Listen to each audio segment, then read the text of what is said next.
ইনজুরির কারণে সৌম্য সরকার নেই সিরিজের তৃতীয় ও শেষ টি-20 ম্যাচে। ক্যারিবিয়ানদের বিপক্ষে প্রথম দুই টি-20 ম্যাচ জিতে এরই মধ্যে সিরিজ নিজেদের করে নিয়েছে বাংলাদেশ ক্রিকেট দল। লক্ষ্য এখন টাইগারদের ক্যারিবীয়কে হোয়াইট ওয়াশ করার। ক্যারিবিয়ানদের হোয়াইট ওয়াশ করার জন্য বাংলাদেশের একাদশে থাকবে পরিবর্তন। যেহেতু সৌম্য সরকার নেই, স্বাভাবিকভাবেই একাদশে পরিবর্তন আসছে টাইগারদের।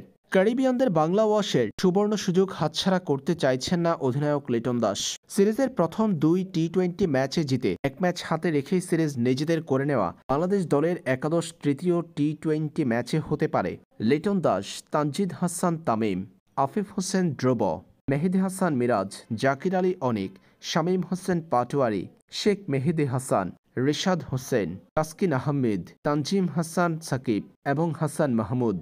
সৌম্য সরকার না থাকায় দ্বিতীয় টি-20 ম্যাচে আফিফ হোসেন ধ্রুব মাঠের বাহিরে থাকলেও সিরিজের তৃতীয় ও শেষ টি-20 ম্যাচে সৌম্যর জায়গায় দেখা যাবে তাকে।